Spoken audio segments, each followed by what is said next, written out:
Welcome to Making Connections, a WMMT series on diversifying our future.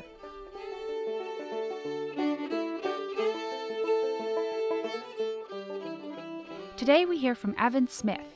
Smith comes from a mining family in Letcher County, Kentucky, and works as an attorney with the Appalachian Citizens Law Center in Whitesburg. I think it's a stressful time in the mountains, and people want good news. There sort of has been enough of a boom-bust cycle that there's a certain familiarity with economic downturns and what it feels like. So I think that gives people a certain patience.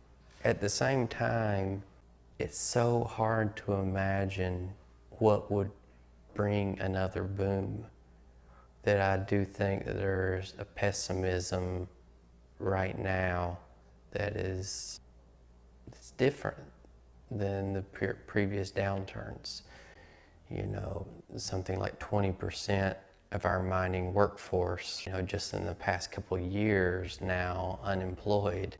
I think there's just been very little response. I mean, there are some small programs, but I think that when you look across the population as a whole of the people that were making a living in the mining industry and now have gone from, drawing unemployment benefits to really having to figure out, am I as patient as my father was, as my grandfather was, or is it time for me to move on? Smith believes that there are state and federal resources that could assist coal miners and their communities if we make that a priority. Ultimately, budgets are about priorities. And to the degree that, doing something for our coal miners that now don't have enough work, to the degree that's a priority, we can find room in a budget for it. But I think that there are existing pots of money that could be reappropriated in a way to serve our miners and the communities that have been dependent on that. The biggest pot of money that we can talk about is the Abandoned Mine Land Fund. There's been a tax on every ton of coal mined now for nearly 40 years.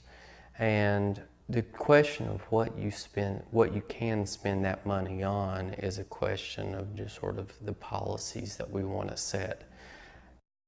The fund was created by Congress, and Congress, at least going forward, should be able to change the way that the money goes into this fund, what happens with it.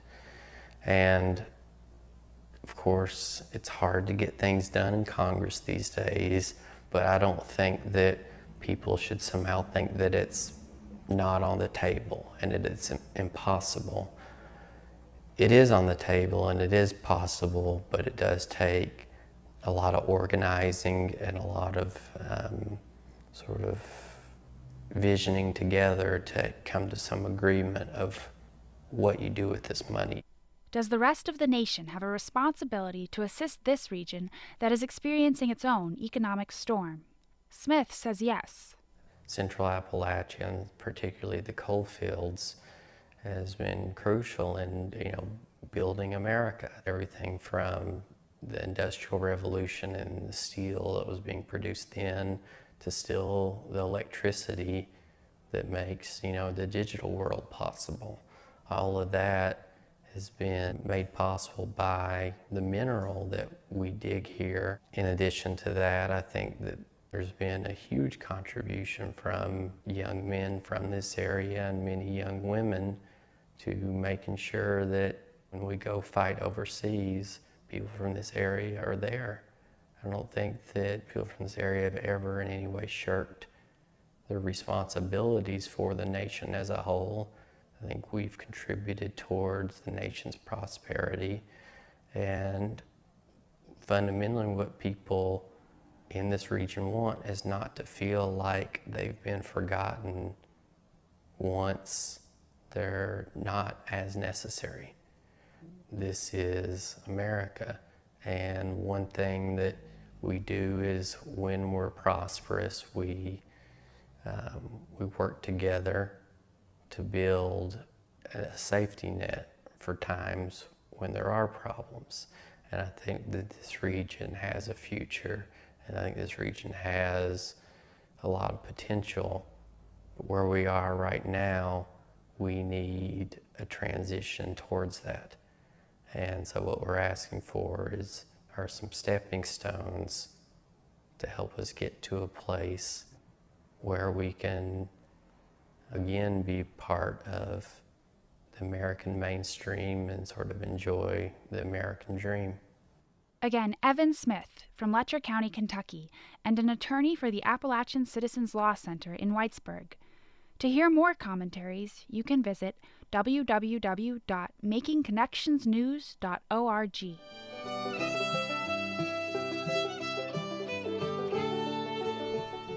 Making Connections is brought to you by WMMT Mountain Community Radio. Find out more at makingconnectionsnews.org.